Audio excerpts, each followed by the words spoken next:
दोस्तों, आज मैं आपको गर्मी में गंवार बहू की कहानी सुना रही हूँ।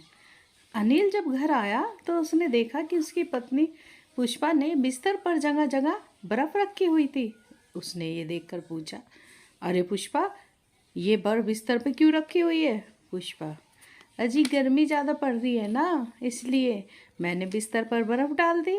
अब बिस्तर ठंडा रहेगा। देखा मैं कितनी समझदार हूँ।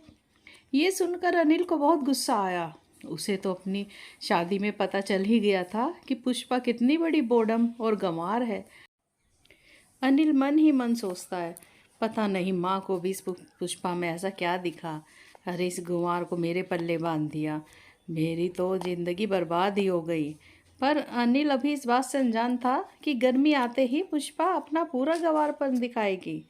पुष्पा के ससुराल में एसी तो था नहीं, इसलिए पुष्पा को कुछ ज़्यादा ही गर्मी लग रही थी। एक दिन पुष्पा, अरे मर गई गर्मी से। आज तो गर्मी अपना प्रचंड रूप दिखा रही है, पता नहीं आज मैं कैसे सो पाऊंगी। तभी उसकी सास मीना ने कहा, अरे हाँ बहू, गर्मी तो आज ज़्यादा है, पर बहू हम भी तो इसी गर्मी में रह रहे हैं ना। अब तुम रहने लग जाओगी तो तुम्हें भी धीरे धीरे आदत पड़ जाएगी। तभी अनिल कहता है, अरे मैंने सुना है कि कुछ खट्टा खाओ तो उससे गर्मी कम लगती है। अरे पुष्पा, तुम आज सांभर बना दो और उसके साथ चावल बना दो। मीना, हाँ हाँ सही कहा, सांभर चावल बना ले बहू। देख, सारी सब्जियाँ और इमली फ्रिज में रखी हुई है। हाँ, इमली ज़रा ज़्यादा सी डाल देना सांभर में, इससे सांभर खट्टा हो जाएगा। पुष्पा, अच्छा ठीक है माँ जी। फिर पुष्पा रसोई में जाके सांभर बनाने लगी। पुष्पा सोचती है, माँ जी ने कहा था कि सांभर खट्टा बनाना। ऐसा करती हूँ, ये सारी की सारी इमली डाल देती हूँ। अरे खट्टा खाएंगे तभी तो गर्मी कम लगेगी। फिर सारी इमली पुष्पा ने सांभर में डाल दी और ऊपर से उसमें 15 नींबू अलग से निचोड़ दिए। और 1 घंटे बाद उसने खाना तैयार कर दिया और फिर वो बुलाने के लिए गई। पुष्पा, चलिए माँ जी, चलिए आप भी खाने के लिए तैयार हो जाइए। आज जैसा खट्टा सांभर आपने कभी नहीं खाया होगा। अनिल, अरे हाँ, महक तो बड़ी अच्छी आ रही है, पर महक से स्वाद का पता थोड़ा ही ना चलता। फिर मीना और अनिल खाने के लिए डाइनिंग टेबल पर बैठ गए। जैसे ही उन दोनों ने पहला टुकड़ा खाया, तुरंत ही उन्होंने मुंह से निकाल कर फेंका। मीना कहती है, अरे हाय रे, इतना खट्टा। अनिल भी, अरे इतना खट्टा सांभर भी कोई बनाता है क्या? बिल्कुल जहर बना है, जहर। पुष्पा, अरे आप लोगों ने ही तो मुझे बताया था कि सांभर जितना खट्टा होगा गर्मी उतनी कम लगेगी, इसलिए मैंने सारी इमली उसमें डाल दी और ऊपर से 15 नींबू भी निचोड़ दिए, ताकि इतना खट्टा हो कि हमें गर्मी ना लगे। अनिल, अरे अरे मुझे माफ़ कर दो मेरी माँ, मैंने तो जो तुम्हें खट्टा बनाने को कहा, मुझे अब तुम माफ़ ही कर दो। पुष्पा, अरे छी, ये क्या कह रहे हो आप? अरे मैं तो आपकी पत्नी हूँ ना, आपकी माँ तो आपके साथ ही बैठी है ना, बुद्धू कहीं के। अनिल कहता है, देखो माँ, देखो अब आप ही कैसी बहू लाई हो। आप ही देखो अब इसने गंवार बहू को।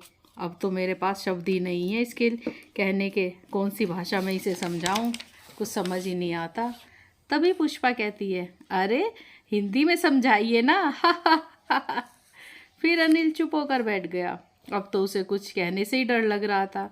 मीना मन ही मन, अरे मुझे पता नहीं था कि ये इतनी गंवार है। अगर ये बात मुझे पहले पता चल जाती तो मैं इसे अपने घर की बहू बनाती ही नहीं। अब तो पता नहीं क्या क्या होगा। अब तो लगता है बाकी की सारी उम्र इसकी बेवकूफ़ी देखते देखते ही काटनी पड़ेगी। पर उस खट्टे सांभर को तो खुद पुष्पा भी नहीं खा पाई। उसको गर्मी बहुत लग रही थी। फिर उसने फ्रिज में से सारा बर्फ़ निकाल कर अपने बिस्तर पर फैला दिया और बोली, अब तो बिस्तर रहेगा ना ठंडा और नींद भी अच्छी आएगी। फिर पुष्पा तो उस भीगे हुए बिस्तर पर ही सो गई और अनिल ड्राइंग रूम में सोफे पर सो गया।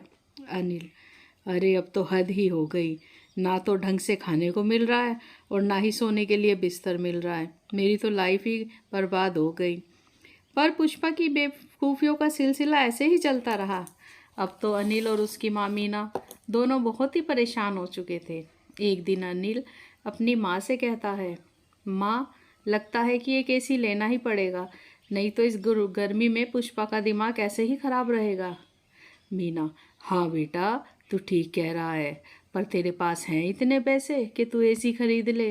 अनिल कहता है, हाँ माँ, वो बॉस सभी को बोनस दे रहे हैं, बोनस मिलते ही मैं एसी ले आऊँगा, शायद आज ही मिल जाए बोनस। तभी पुष्पा, अच्छा, अरे वाह, हम एसी ले रहे हैं क्या? अब तो गर्मी से छुटकारा मिल जाएगा। वैसे कौन सा एसी लाओगे? अनिल कहता है, अरे वो विंडो एसी लाएंगे जो खिड़की में लगता है। पुष्पा, अच्छा, वो काम कैसे करता है? अनिल, वो बाहर की हवा को ठंडा करके कमरे के अंदर फेंकता है। पुष्पा, अरे वाह, तब तो बड़ा मजा आएगा ठंडी ठंडी हवा में, अब तो मुझे गर्मी नहीं लगेगी। अब अनिल अपने ऑफिस गया तो उसने देखा कि उसका कलीग रमेश अपना बैग उठाए बाहर की तरफ आ रहा था। अनिल ने उससे कहा, अरे रमेश, क्या हुआ? बैग लेकर बाहर की तरफ कहाँ जा रहे हो? अरे बोनस मिला कि नहीं? रमेश, अरे बोनस को तो भूल ही जाओ, मुझे तो नौकरी से ही निकाल दिया। अरे शुक्र मनाओ कि तुम्हें नौकरी से नहीं निकाला, और बोनस की तो बात ही मत करना। फिर अनिल को बोनस नहीं मिला और घर में एसी भी नहीं लगा। अगले दिन अनिल ऑफिस के लिए निकल गया और मीना मंदिर के लिए चली गई, पर जाते जाते वो पुष्पा को बोल के गई, अरे पुष्पा बहू, मैं ज़रा मंदिर होके आ रही हूँ, तुम कोई भी उल्टा सीधा काम नहीं करना मेरे पीछे। पुष्पा, जी माँ जी, मैं कुछ भी उल्टा पुल्टा नहीं करूँगी, आप बेफिक्र होके जाइए। पर मीना के जाते ही पुष्पा की नज़र वहाँ पड़े लंबे लंबे नारियल के पत्तों पर पड़ी। उसके मन में एक आइडिया आया कि जब हम पेड़ के नीचे खड़े होते हैं तो हमें बहुत ठंडी ठंडी हवा लगती है। मतलब ये है कि पत्ते हवा को ठंडी करके हम तक पहुँचाते हैं। क्यों ना मैं इसी की बजाय इन पत्तों को ही खिड़की में लगा दूँ। अब पुष्पा ने सारे पत्ते इकट्ठा किए और उन्हें खिड़की में सेट कर दिया। सब सारी खिड़कियों में पत्ते लगा दिए और उन पर पानी भी छिड़क दिया। अब शाम को अनिल और मीना एक साथ घर आए। वो दोनों परेशान थे, पर घर के अंदर आते ही उन्हें ठंडक का एहसास हुआ।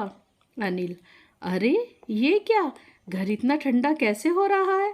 मीना भी, हाँ बेटा, बिना एसी लगाए हमारा घर इतना ठंडा कैसे हो रहा है? तभी पुष्पा हंसते हुए, माँ जी, ये तो सारा मेरा कमाल है, मेरा, जरा खिड़की की तरफ तो देखो। फिर पुष्पा ने दोनों को खिड़की पर लगे पत्ते दिखाए और इस बार तो पुष्पा की अक्लमंदी पर वो दोनों खुश थे। अनिल, अरे भाई वाह पुष्पा, तुमने तो कमाल ही कर दिया। मीना, हाँ, और हमें ये भी पता नहीं चला कि बेवकूफ़ी वाले भी अक्लमंदी का काम कर देते हैं। पुष्पा, अरे माँ जी, कैसी बेवकूफ़ी? कौन है बेवकूफ़? अरे ये तो सभी जानते हैं कि पेड़ पौधे और पत्ते गर्म हवा को भी ठंडी हवा बना देते हैं। बल्कि मैं तो ये कहूँगी कि एसी खरीदने वाले बेवकूफ़ होते हैं, इसलिए बेवकूफ़ अब मैं नहीं, आप लोग हो। हाँ, पुष्पा की कही इन बातों में दम तो था, क्योंकि हमारे चारों ओर पेड़ पौधे और हरियाली पत्तों का होना बहुत ज़रूरी है। ये सब पुष्पा जैसे गंवार बहू ने ही सबको समझा दिया था। उसके बाद तो वो अपने नेचुरल एसी में रहने लगे। पुष्पा रोज़ बाहर से उन पत्तों पर पानी डाल देती, फिर ठंडी ठंडी ठंडी हवा अंदर आती और उनका पूरा घर ठंडा रहता। दोस्तों, अगर आपको ये कहानी पसंद आई हो तो like, share, comment and subscribe ज़रूर करें। Thanks for watching.